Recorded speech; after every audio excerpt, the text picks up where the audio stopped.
Well, hello and welcome to a very special edition of either the Mind of George show or you're watching this after it's been pulled off the podcast or held somewhere else, but still massively valuable on a breakdown of an incredible book called The Talent Code.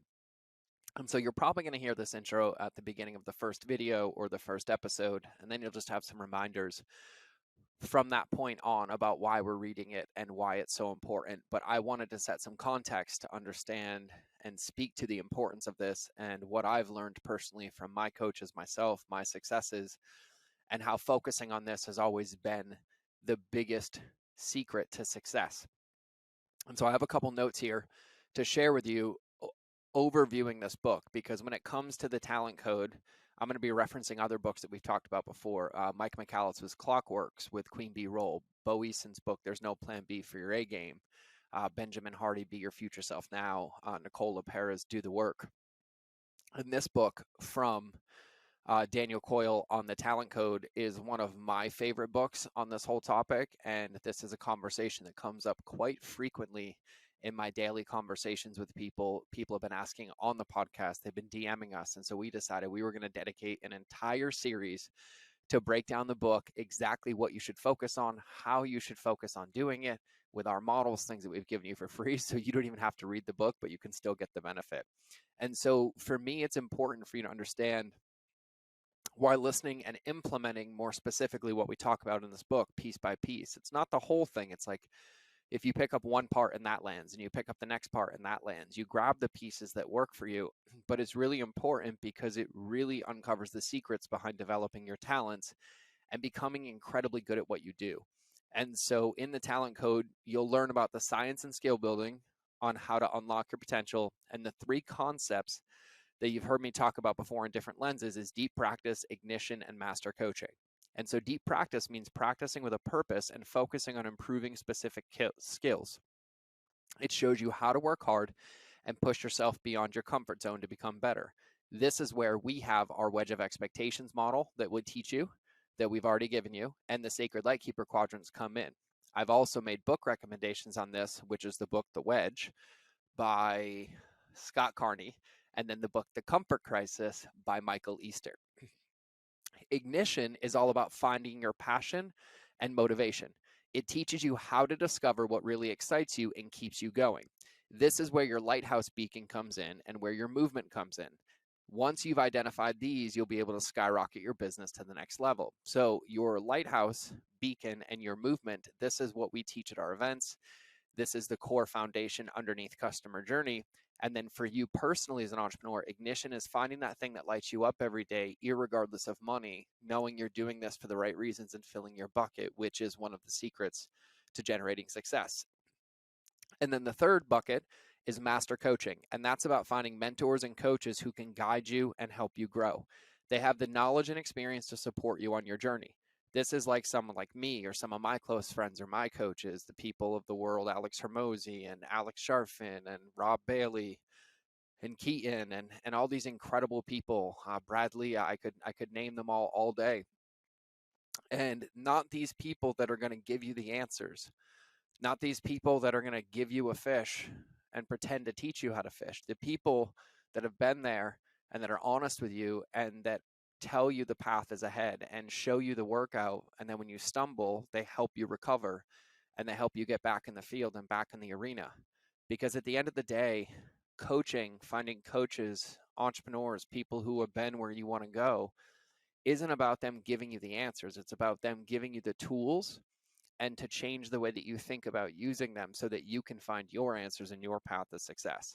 And so by listening to this series, you will literally pick up all the most valuable insights and strategies at the core of everybody's success, which is refining your skills, finding your passion, and having the ability to overcome challenges and roadblocks, which is the secret to winning the game.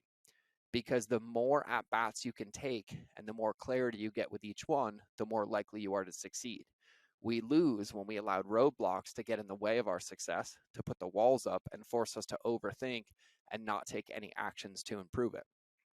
And so this whole series is going to be like having a roadmap to success in your entrepreneurial journey or in your life.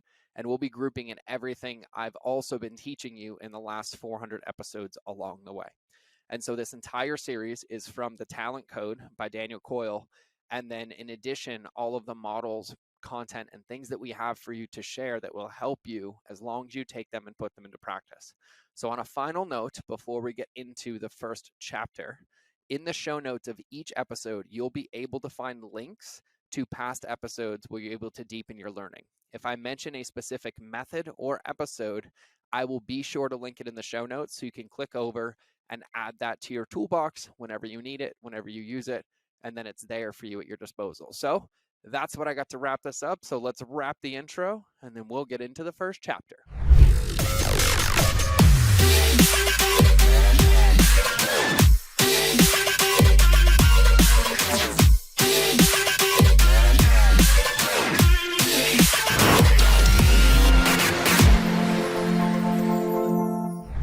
All right, everybody, welcome back to another episode of the Mind of George Show. This is episode 89, but it's also a special episode because it's chapter 1 of our breakdown of The Talent Code by Daniel Coyle, and this entire episode is going to be dedicated to deep practice. And so at the beginning of every one of these, I'll probably be giving a reminder, I will be giving a reminder. I think I said probably to buy myself a pass because I might forget it, and I didn't write it in my notes, but that's a really funny break the fourth wall of my brain. But I'll be giving a reminder of the book like I did at the very beginning of this episode, or in the intro series, or in the intro video that you watched, or the episode, the beginning of this episode. And so with this book is an incredible roadmap for self-mastery to apply to every ounce of life and business for the things that actually move the needle and the things that make the greats, which is mastering ourselves and then applying those principles and those skills to any tool or any arena that we put our energy. And so in today's episode, we're going to be diving into the first chapter of the Talent Code and this concept of deep practice. This is a term commonly thrown around and something I've talked about before without truly defining what it means in tangible terms. I remember I used to talk about Deep Work by Cal Newport. I have talked about Masogi's and the book The Comfort Crisis. I've talked about future self-journaling. I've talked about this through the lens of personal development, but in this book, it's absolutely incredible, and we're going to be kind of giving it a meaning in tangible terms. And so deep practice first is different for everyone, as we're all on completely different journeys. For me, when I think about that, one of the reasons I obsess so much about principles and behaviors is that they're applicable to everybody, irregardless of what journey they're on.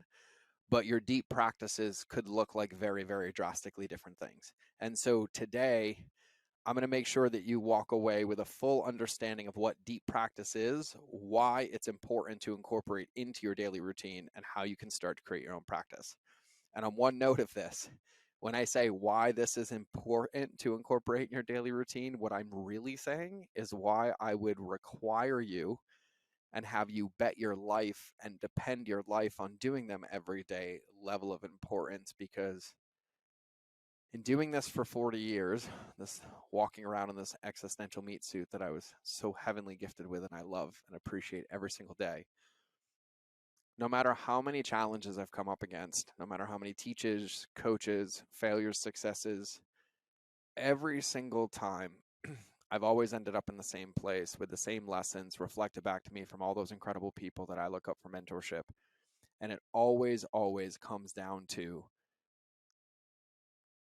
the resistance, the pain, the lack of clarity, and all the collateral damage that came with those hard situations was either amplified, exacerbated, or started because I fell out of my daily deep practices. And that is across the board for everybody. So when I say understanding the importance of this, I would say that my entire life now depends on the level of depth and integrity that I keep with my practices. And that directly reflects in everything else in my life and can dictate its success or ease across the board. So let's talk about what deep practice is. So deep practice by Daniel is characterized by focused and deliberate effort to improve specific skills. It's a key factor in talent development and mastery. And so if you look at people like Alex Hormozy or Alex Sharfin, for example, they have both gone through the process of developing their talent and mastering it. So Alex Sharfin, numero uno, somebody I love and respect deeply. He is an absolute tactician and master when it comes to operational efficiency, like at a level that is hard for me to comprehend. And when I hear him speak, it's like he is speaking from a Bible. And then when his staff speaks and his customers speak, they speak from the same Bible. And so the level of mastery from him is being able to hand that down and have people execute it all and understand it, and then him have 100 more levels. Like that's Alex Sharfin, and then Alex Hermosi is the same way. And Alex's book, $100 Million Offers, and the way that his brain works, and him and Layla and what they've built, it they come around once in 100 years, and you look at it and it's not because they were born with it. It's because they like literally worked at it and uncovered every stone. And that's Alex Hermosi when it comes to offers and structure and every single thing that it comes to business. And then you take my friend Rob Bailey, who literally every single time he picks up anything that sparks his interest, he immediately gets into deep practice and mastery. And this man has like hundreds of millions of streams on Spotify as a musician.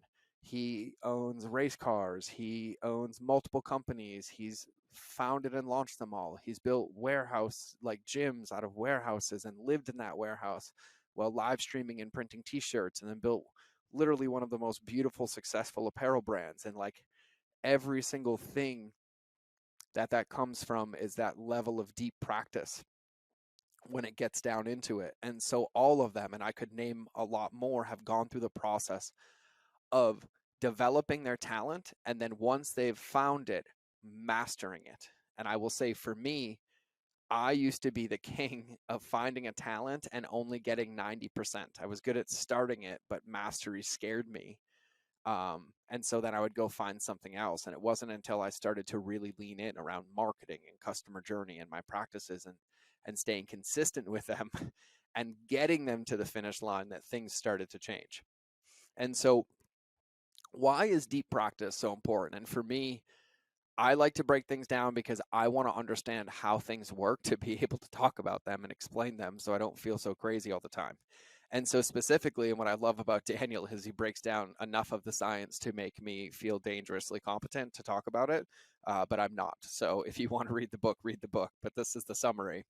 So scientifically, deep practice emphasizes the role of myelin, which is something that I'm familiar with because of my brain injuries.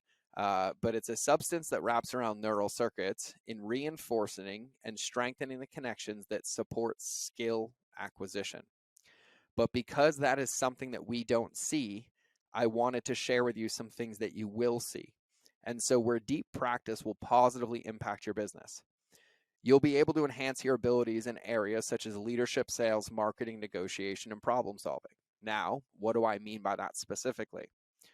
Well, you've heard me talk about the book The Wedge by Scott Carney. And in that book, what we talk about and what he talks about is how you can train your autonomic nervous system to, when it's triggered or under increased amounts of triggers, right, from the outside world, then instead of your subconscious reacting, you can sit with that emotion and then choose your ability to respond. And so when deep practice and says it enhances your abilities, it enhances your capacity, right? Alex Sharfin says you don't have the business you want because you haven't become the person to run it. And now looking back, I remember like when I got my first tax bill, that was like $11,000, and I'd never paid taxes in my life, and I had a panic attack. And for 30 days, I felt like my life was over. And then I'll never forget a couple years later when I got hit with a $240,000 tax bill that I literally had no idea. I had saved like 50 grand, and I learned some very valuable lessons. But the feeling was the same, but it lasted a lot less. And then, a year ago, we get hit with a multiple $100 million lawsuit, and we went surfing. The feeling was the same, but my relationship with it was very different. And so that's one of the ways in which it works. And so then you'll be able to strive for mastery in your respective fields, right? So this is where differentiation comes into play, because your mastery through skills and expertise allows you to refine your craft and continuously improve. but it doesn't set you apart from others in your industry just because of that. What ends up happening is that when you get to a level of mastery and you understand how things work, you now have all the tools in your own kitchen, and then you can change the way in which you use those tools and add your personalization to those tools or develop your own new tools because you have mastered the base set. So now you start to buy your time back and become more efficient. And it's incredible because that literally just comes through repetition. You'll be able to better embrace mistakes as opportunities for growth and develop resilience and perseverance in the face of obstacles, right? And so to summarize this one, when we think about business, it's an incredible reminder. And there's a book from Benjamin Hardy and Dan Sullivan called The Gap and the Gain. But what tends to happen is we'll be in business and we'll set these lofty goals of like, oh, yep, we're going to do $100,000 and then we'll do 70. And instead of being grateful and celebrating the 70 and realizing that a lot of things worked to get to that 70, we get pissed that we didn't make 100. We throw out all the baby with the bathwater and then we do it again because we weren't willing to look at the mistakes, which also didn't allow us to see the things that worked. And typically that comes from self-mastery and being able to separate yourself personally from the things that you're doing in your business and seeing yourself as an athlete that can get coaching and improve on the regular. And that's not because you're bad and wrong. That's not because you're a failure. It's because you're learning, and every day you learn and get better. But if you don't have deep practice, you don't have that relationship with yourself to be able to look at that and play the game. And so then specifically with deep practice, you'll also be able to align yourself with a growth mindset. So getting clear on your goals and where you want to go. And then anytime you feel off kilter, having somewhere to plug back in and emphasize the belief that the abilities that you need and that you want can continually be developed through effort and practice. Okay. And so for me, what it helps me do is when I'm off or when I'm having scarcity or when I'm, let's just call it off kilter, it allows me to find my way to get back aligned and confident in my skills, knowing that I knew this path and I know what's going to happen. And I'm committing to a workout and I'm not going to want to go to the gym every day and I'm going to be tired. But when I can start to understand that when I feel those feelings, it's okay to feel them. And also when I align back to the deep practice, that's also the behavior that will allow me to process them and then grow and get rid of them. And so how do we develop a deep practice? Well, I'm going to say how I did it, and then I'm going to read my notes. Because the first thing for me to develop a deep practice was me to stop lying to myself. And I was the king of writing checks to myself with lip service that I never intended to cash, right? I knew there became a point in my life, and this was only a couple of years ago, where I started to recognize that I was too busy telling everybody what I wanted to be the master at or what I was claiming to be the master at. And instead of being the master at it, I was too busy talking about it. And I started to realize that I was doing that because I was setting these massive goals and I was assuming that there was just a finish line.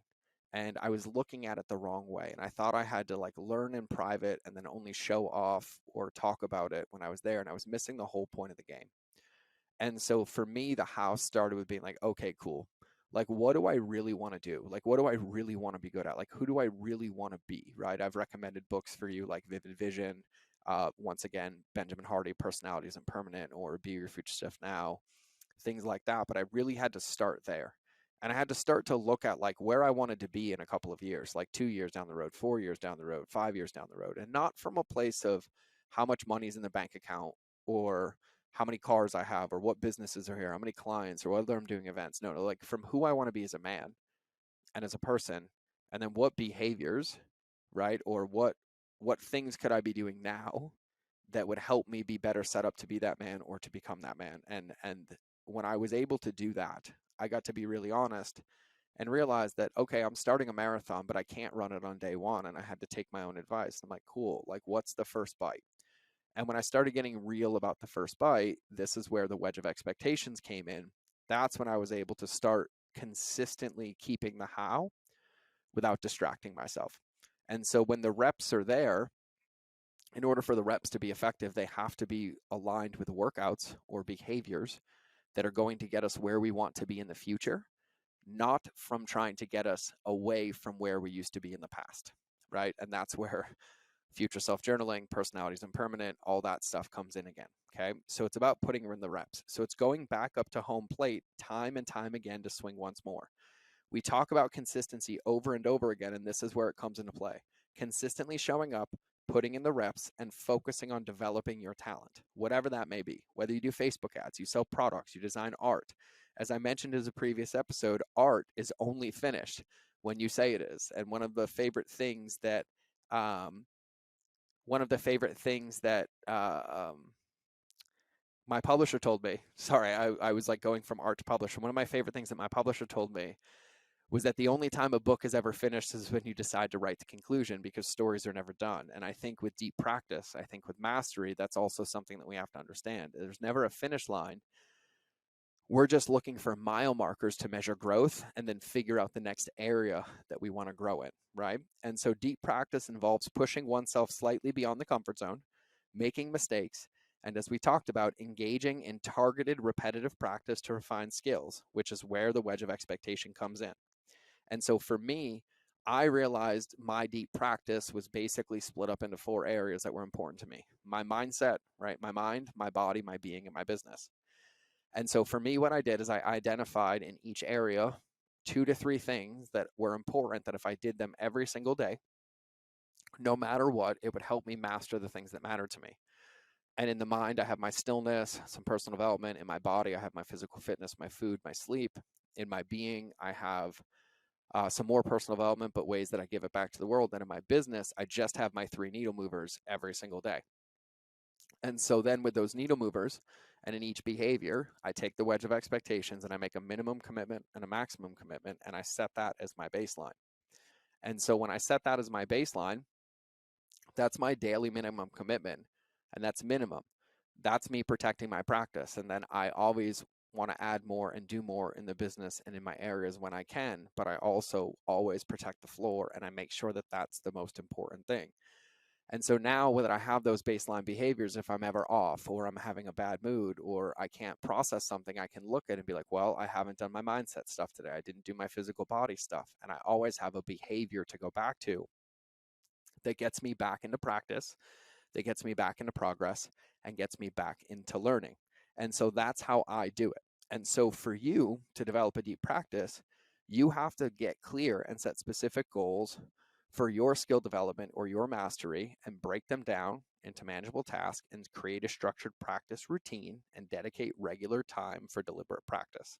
So this is how I just explained that for me. So my sacred light keeper quadrants, right? Let's just say I have 4 behaviors I do every day. 1 in my mind, 1 in my body, 1 for my state of being, and 1 for my business. In my mind, for my stillness practice, what I do to make it manageable is I set a minimum of 10 minutes a day and a maximum of an hour a day.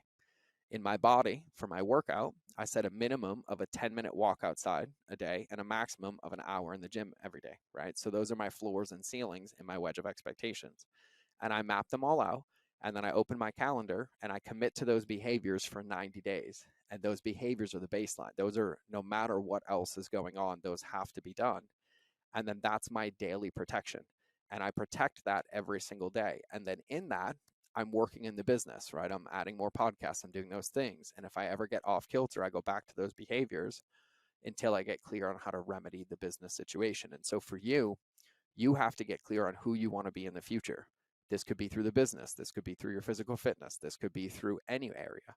And so the goal is to pick one area and start developing a practice by putting these behaviors into place and then protecting that over everything else. And that's remembering that commitment isn't feelings. And yes, it's going to be hard. There are plenty of days where it's hard and our bodies are going to tell us not to go. But it's in not going that what's making it hard stays longer. And we always have to take the next bite. And so we make sure the next bite is aligned to who we want to be in the future, not who we were in the past. And that comes from thinking about it and then developing the plan now when you feel good. So then when you don't feel good, you can remind yourself of the plan and go take that next bite, no matter how big or small it is, which protects your progress and moves you forward. So that's what I got for today. That's how we're going to wrap deep practice. And so my invitation for you is this: take this, put it into action, find a behavior, start practicing it immediately, and protect your progress over the perfection, and make it a part of your day. So remember that relationships will always beat algorithms. This has been another episode of the Mind of George Show. I will either see you in the next episode, you will hear me in your earballs, but either way, we're out.